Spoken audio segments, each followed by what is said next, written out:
Hai, apa kabar Anda semua ya?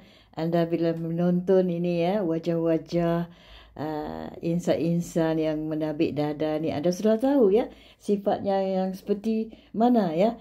Ya, sama seperti membangun sebuah gedung yang harus ada pilar dan tembok untuk melengkapi kondisi mental ya yang menjadi kepribadian ya. Kepribadian juga memiliki 3 struktur yang disebut kata orang tu ego super ego yang pernah kita dengar lah. Ego, kamu ni ego lah ya. Ya, ada yang mengatakan menyebutnya seperti ego, kamu ni ego. Ada juga yang mengatakan kamu ni super ego ya. Dia ada 2 cara ya penyebutan, tapi dua-duanya boleh digunakan ya. Kamu ni ego lah, kamu ni ego lah ya. Ya, itu dia. Kita ni sedang nak mengenal siapa yang punya sifat ego. Mungkin kita sendiri, ataupun teman kita, ataupun orang sekeliling kita. Kadang-kadang sifat tu ada pada kita tanpa kita sedari, tapi orang lain yang dapat mengesannya ya. Ya, struktur paling bawah adalah iaitu sebuah dorongan yang mirip seperti dorongan agresif yang dimiliki hewani ya. Dorongan yang membuat manusia boleh berfikir pendek atau singkat untuk memenuhi hasratnya. Biasanya dorongan agresif ini cenderung ke arah yang lebih buruk. Sebaliknya, struktur teratas disebut super ego yang adalah dorongan untuk boleh diterima lingkungan. Jadi super ego dia yang ada pada diri kita biasanya mengarah diri kepada apa kata orang tu norma-norma sosial ya. Dorongan super ego membuat makhluk hidup beradab. Akan tetapi baik dan super ego tidak boleh ada yang lebih dominan ya. Apabila cenderung kata orang mendominasikan fikiran kepribadian, seseorang akan condong untuk membuat hal yang kurang tepatlah dan bahkan boleh mencelakai orang lain kerana ketidakpedulian pada tatanan dan norma ya. Pun tidak akan berakhir baik kalau super ego kerana terlalu dominan. Ya, percaya seseorang yang apa kata orang didominasikan oleh super ego akan menjadi seorang yang dia sebut seperti kata orang tu neurotik ya. Kepribadiannya akan mengarah kepada kemunafikan ya kita. Sebab kerana ada sifat yang ego tu dia jadi sudah tercenderung kepada kemunafikan lah. Itu auzubillah min zalik, kita elakkan tu semua ya. Oleh sebab itu, menurut ahli bijak pandai, ahli pakar motivasi, orang yang sihat adalah orang yang mampu mengendalikan keduanya. Di sini ego yang berada di tengah berperan. Ego mengendalikan agar ia dan super ego tidak lebih menguasai diri, menguasai dari yang lainnya ya. Dalam pemahaman ini, ego tentu saja berbeza dengan egois. Ego adalah pengendali utama atas cara kerjanya kepribadian yang menjadi perbezaan antara manusia. Ya, manusia boleh memiliki kepribadian yang berbeza ya, sebab terdapat kata orang dinamika di antara dan super ego, sehingga ego harus bekerja berdasarkan prinsip keseimbangan, mengatur bila harus marah ya, mengeluarkan karakter, dan bila harus patuh pada peraturan, mengeluarkan super ego untuk dapat mengasah ego itu sendiri. Sebenarnya kita ni manusia ya, telah diberikan akal, budi untuk menalar dan mengatur keduanya, sehingga kita ni hanya perlu mengasah lebih sering ya. Ya, menurut beberapa pakar motivasi ya, orang yang sihat adalah seorang yang mampu mengendalikan super egonya. Ya, itu dia. Ya, akan tetapi sebenarnya teori ini sudah ada terlalu lama ya, sehingga di beberapa kasus kurang dapat digunakan ya. Seperti halnya di dunia ya, yang kata orang yang kencang sekarang dunia yang teorinya ego ni kata orang ia pun demikian. Contohnya teori yang melengkapi teori ego tersebut, kalau kita mahu hidup baik, teori ini memahami manusia secara keseluruhan.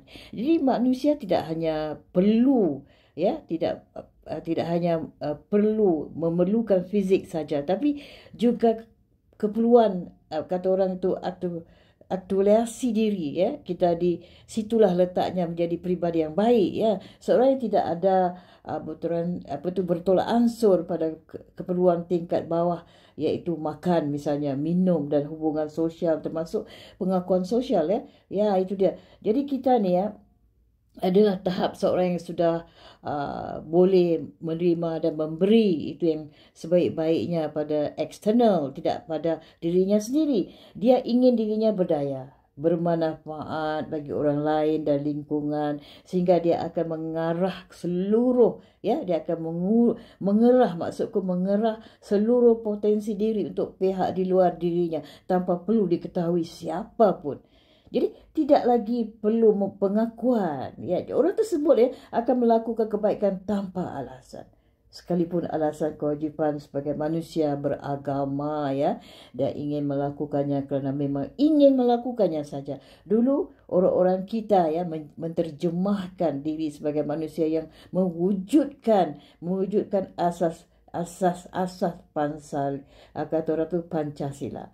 Sayangnya projek itu gagal. Akhirnya sekarang masyarakat malah menggunakan kata orang eksistensi diri, meninggalkan sosial. Orang jadi tidak malu lagi mengungkap jati diri, bahkan tentang keburukannya sendiri. Ya, itu dia. Ya, aku lebih senang menggunakan perkataan akuan diri, akuan kita diri, pengakuan diri kita pada teori, ya, humanistik adalah tahap seseorang sudah boleh, ya, bertoleransi pada eksternalnya, tidak pada dirinya sendiri. Dia ingin dirinya berdaya, bermanfaat bagi orang lain dan lingkungannya, ya. Ya, kata orang tidak hanya berhenti di sana. Terdapat teori psikologi lain yang dapat membuat kita boleh lebih memahami ego dalam diri kita. Ya, kita perlu mengenal diri kita lah, keegoan kita. Ya, kita kadang-kadang tidak sedari, tanpa disedari, ya, diri kita sendiri ni ada ego. Kita sering mengatakan kamu ni ego, dia tu ego, ya, kamu ni ego, ya. Ya. Jadi kita kadang-kadang tidak sedar, ya, ego tu, sifat itu sudah sebati di dalam diri kita. Sifat ego tu sudah sebati dalam diri kita. Disebut teori psikologi positif. Manusia tidak lagi fokus pada keburukan yang harus diperbaiki, ya, melainkan pada kebaikan dan kelebihannya. Seseorang yang dapat menjadi pribadi yang baik ketika dia memahami kekuatan dirinya yang dapat mengarah hidup demi memperoleh kebahagiaan. Jadi untuk sampai di sana sebenarnya teori dasar masih terkait. Misalnya seseorang yang suka makan lah, misalnya. Kalau ada makanan yang enak, dia boleh jadi lupa diri. Tapi dia di situlah letaknya kebahagiaannya. Dalam tahap ini manusia sedang mengembangkan kepribadiannya di struktur yang berhubung dengan hasrat diri. Namun dalam psikologi positif, perilaku ini tidak dianggap buruk. Perilaku ini dianggap kelebihan seseorang yang dapat digali manfaatnya untuk ditingkatkan kualitasnya. Apakah dari sekadar makan enak ni ternyata boleh bermanfaat bagi orang lain? Misalnya kesukaan yang pada makanan boleh dibagikan bersama anak yatim piatu, misalnya. Kemudian dari sana, nalar kita manusia yang mengenali teori psikologi positif dia akan kembali, ya, mempertanyakan apakah sudah cukup seperti itu. Apakah hasrat makan kita boleh membawa diri lebih jauh dari berarti. Dari segala penalaran tersebut kita akan belajar untuk terus mengendalikan kebaikan diri dan memaksimalkannya tidak hanya untuk misi pribadi tapi juga orang lain, ya. Ya, berbalik, ya, mengenal ego dan superego dalam diri manusia harus seimbang. Kita tak boleh berat sebelah, ya. Ya, kadang-kadang kita ingin tahu juga, ya. Ada juga orang yang bertanya, ada juga yang kita bertanya di hati kita, ya. Apa itu ego yang tinggi? Ego yang tinggi dapat diartikan sebagai memiliki tingkat kesombongan dan kebanggaan yang berlebihan terhadap diri sendiri. Seseorang dengan ego yang tinggi cenderung merasa lebih unggul daripada orang lain, meremehkan pendapat orang lain dan sulit menerima kritik ataupun kemasukan ataupun saranan, ya. Ya, itu kita cara yang untuk mengenalkan seseorang itu ego tinggi sekali. Dia rasa dia betul saja. Pendapat, pandangan, saranan orang lain tidak pernah dia mau menerima. Salah belaka, ya. Itu tandanya ego yang tinggi. Anda harus perhatikan di sini, ya. Di sini aku ingin berkongsikan untuk mengenal cara, ya, lelaki yang egonya tinggi, ya. Biasanya lah, ini kita tidak boleh merumusi kepada lelaki sajalah. Kedua jenis ni adalah lelaki dan apa kata orang, kaum Hawa. Mereka juga cenderung mengutamakan kepentingan diri sendiri dan tidak memerhatikan keperluan dan perasaan orang lain. Jadi hal ini dapat, ya, mengganggu hubungan kata orang interpersonal, ya, menghambat kemajuan karier misalnya, dan bahkan merugikan diri sendiri dalam jangka panjang. Jadi oleh kerana itu penting, ya, untuk mengembangkan sikap rendah hati, ya. Tapi orang yang ada ego tinggi dia tidak akan rendah hati, ya. Dia tidak akan, ya, jadi meresapi kelebihan dan kekurangan diri sendiri. Tidak akan berlaku pada orang yang ego yang tinggi, ya, serta memperhatikan keperluan orang lain. Ya, jadi berikut ni adalah beberapa tips, ya, untuk aku kongsikan lah menghadapi orang-orang yang ego ni, ya. Jangan pernah menentang ataupun mencabar ego mereka secara langsung. Hal ini akan memicu pertahanan diri dan reaksi yang tidak kita inginkan. Yang tidak kita inginkan akan berlaku, ya. Ya, jangan sesekali. Orang ego tinggi ni jangan kamu cabar dia, ya. Jangan sekali. Nanti ada sesuatu yang tidak diingini akan berlaku, ya. Ini auzubillah min zalik, cuba kita elakkan. Hindari membuat pernyataan yang menyerang mereka secara peribadi. Ya, sebaliknya fokuskan pada perilaku atau tindakan mereka yang tidak dapat diterima.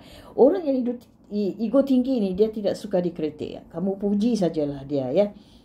Jadi tetap tenang dan sabar selama diskusi dengan mereka, ya. Kamu harus tenang, ya. Jangan biarkan emosi anda mempengaruhi percakapan, ya. Jadi berikanlah mereka ruang untuk berbicara dan mendengarkan dengan sesama apa yang mereka katakan. Memberi mereka kesempatan untuk merasa didengar dapat membantu mengurangi, ya, kata orang tekanan rasa mereka. Mereka ni selalu ada tekanan, tekanan hidup, tekanan emosi mereka sendiri, ya. Jadi hindari berdebat, ya. Hindari berdebatkan segala hal dengan mereka. Lebih baik mencari titik temu yang membangunkan kesepakatan bersama, berpakat.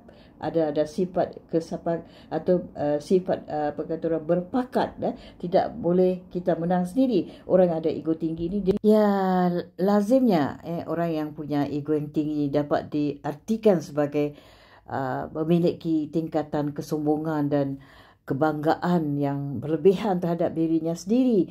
Jadi seseorang dengan ego yang tinggi ini cenderung merasa lebih unggul daripada orang lain, meremehkan pendapat orang lain dan saranan orang lain, dan sulit menerima kritikan atau apa-apa sajalah. Mereka anggap mereka tu lebih bagus daripada orang lain, ya. Jadi setakat inilah dulu, ya, perkongsianku tentang kisah super ego ataupun ego ni, ya. Ini berlaku pada sesiapa saja. Terima kasih atas waktu anda. Kita jumpa di lain kali. Thank you so much. Thank you so much, guys. See you for my next video. Bye. Love you.